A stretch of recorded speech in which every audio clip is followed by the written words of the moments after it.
أعوذ بالله من الشيطان الرجيم بسم الله الرحمن الرحيم وبه نستعين وهو خير المعين اللهم صل على محمد وآل محمد بسم الله الرحمن الرحيم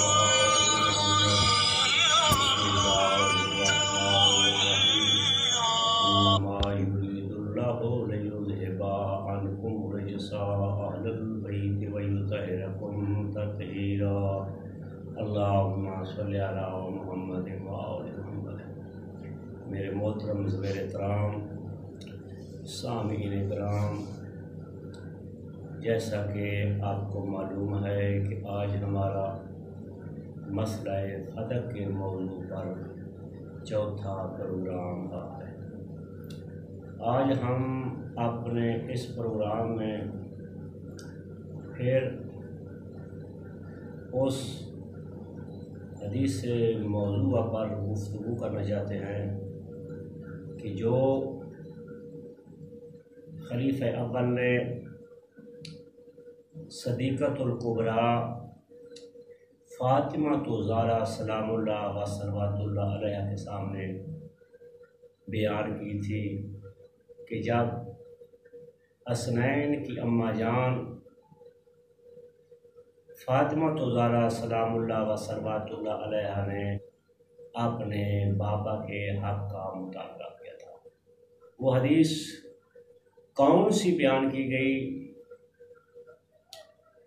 خلیفہ نے پیغمبر کی بیٹی سے مخاطب ہوتے ہوئے ایک حدیث بیان کی کہ تیرے بابا نے فرمایا ہے اِنَّا مَعَاشِرَ الْأَنْبِيَاءِ لَا نُورَثُ مَا تَرَكْنَاهُ صَدْقَةً، کہ ہم گروہ انبیاء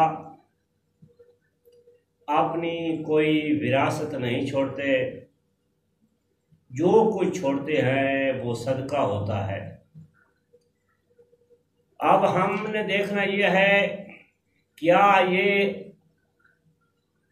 حدیث واقعی پیغمبر اعظم صلی اللہ علیہ وآلہ وسلم کی مبارک زبان سے صادر ہوئی ہے یا فقط اپنے مقصد کے حصول کے لیے اس کو سید المرسلین پیغمبر اعظم صلی اللہ علیہ وآلہ وسلم کی طرف منسوب کی گئی ہے۔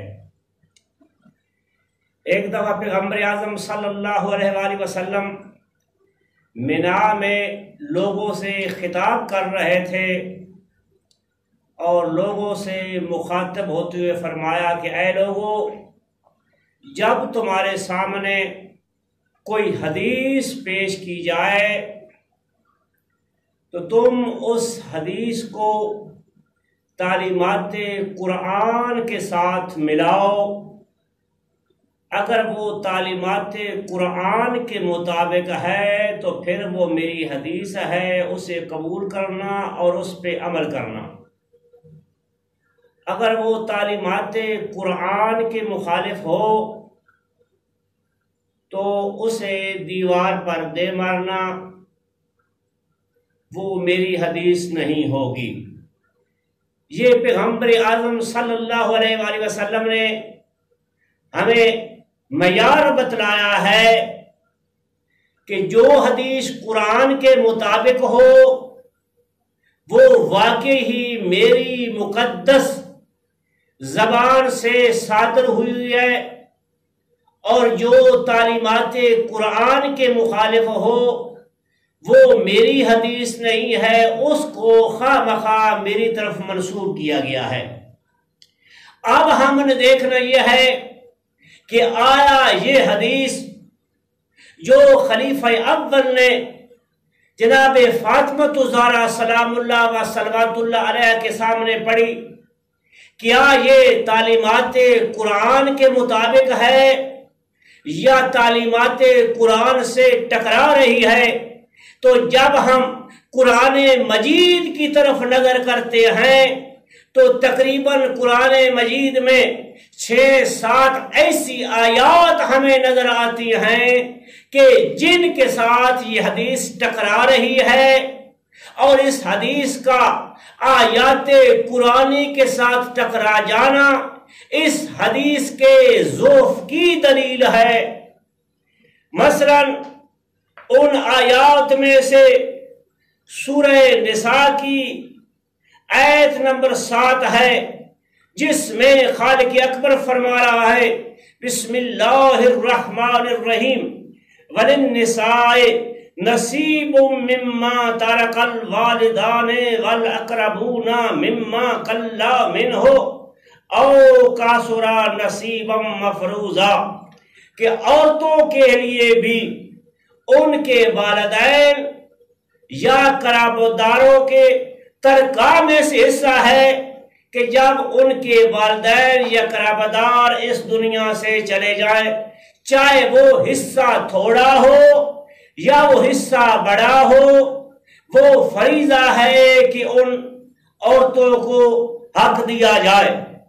تو اس آیت مجیدہ میں خالق اکبر نے جہاں مردوں کے حقوق کا تذکرہ فرمایا ہے، مردوں کے لیے وراثت کا ذکر فرمایا ہے، اور اسی آیت کریمہ میں اسی طرح اللہ تعالیٰ نے عورتوں کے لیے بھی میراث کا ذکر فرمایا ہے، وراثت کا ذکر فرمایا ہے کہ عورتیں بھی جو ہے وہ اپنے والدین یا قرابتداروں کی وراثت کو حاصل کر سکتی ہیں، اور اس وراثت میں عورتوں کا بھی حصہ ہے مردوں کے حصے کی طرح، اور عورتوں کو حق دینا واجب ہے۔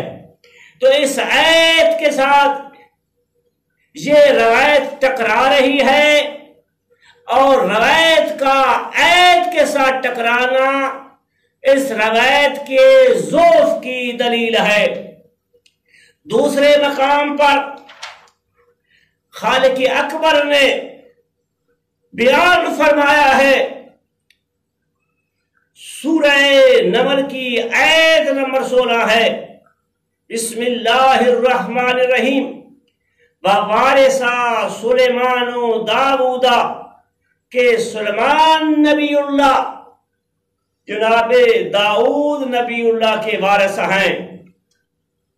ابو محمد نیشہ پوری نے اپنی تفسیر غریب القرآن و رغیب الفرقان میں سورہ نمل کی آیت نمبر 16 کی تشریح اور تفسیر کے تحت یہ نقل کرتا ہے وَوَارِثَ سُلَيْمَانُ دَاوُودَ عَنِ الْحَسَنِ أَنَّهُ الْمَالِ، کہ آیت مذکورہ میں حسن کا قول یہ ہے کہ اس آیت میں وراثت سے مراد وراثت مال ہے۔ اب جو یہ کہتے ہیں کہ اس وراثت سے مراد نبوت ہے، علم ہے، حکمت ہے، یہ سنی مفسر نے واضح لکھ دیا ہے کہ اس آیت کریمہ میں وراثت سے مراد وراثت مال ہے۔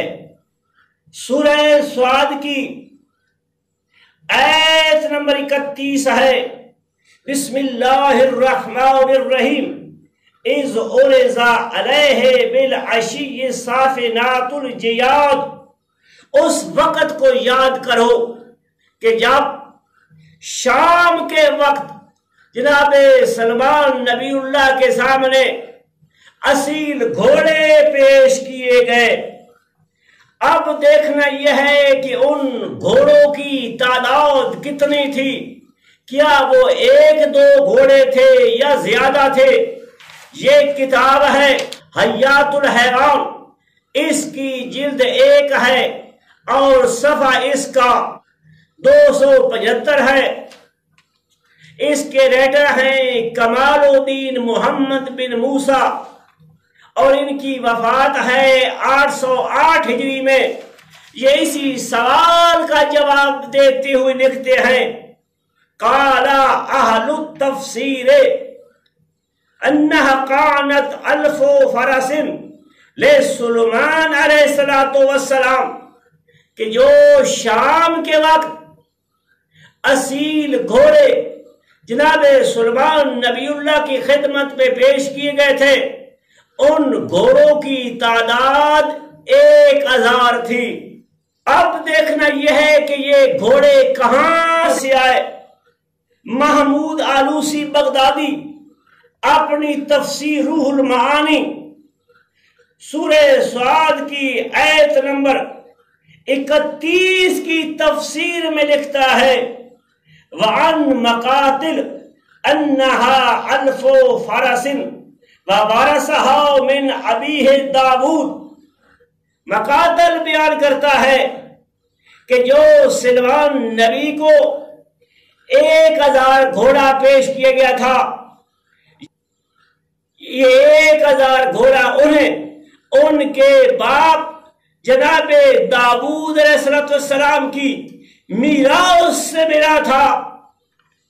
کتاب کا نام حیات الحیوان ہے، اس کی جلد 1 ہے، صفحہ اس کا 276 ہے، ذکر جواد ہے، طبع قدیم ہے، اس کے رائٹر ہیں کمال الدین محمد بن موسیٰ۔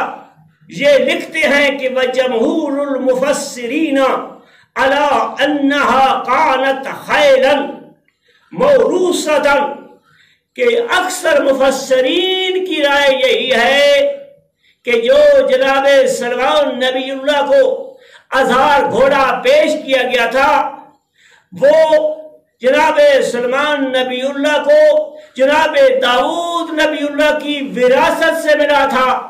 تو اس سے ثابت یہ ہوا کہ سلمان نبی نے اپنے بابا جناب داؤد نبی کی وراثت سے 1000 گھوڑا حاصل کیا۔ تو معلوم ہوا کہ نبی جو ہے وہ اپنا وارث چھوڑتا ہے، اگر نبی وارث نہیں چھوڑتا وہ جو کچھ چھوڑے وہ صدقہ ہوتا ہے۔ تے جناب داؤد نبی نے یہ 1000 گھوڑا صدقے میں تقسیم کیوں نہیں کیا؟ غریبوں میں کیوں نہیں بانٹا؟ مسکینوں میں کیوں نہیں بانٹا؟ فقیروں میں کیوں نہیں بانٹا؟ بلکہ اپنے بیٹے سلمان نبی کو عطا کیا اور مسئلہ وراثت کو حل فرمایا کہ جس طرح عام آدمی جو ہے وہ اپنے والد کی وراثت حاصل کر سکتا ہے اور اس کی وراثت میں شریک ہو سکتا ہے، اسی طرح گروہ انبیاء کی اولاد بھی جو ہے وہ اپنے باپ کی وراثت میں برابر کی شریک ہوتی ہے۔ اس کی وراثت کو غریبوں میں نہیں بانٹا جا سکتا۔ آخر دعوانا ان الحمدللہ رب العالمین۔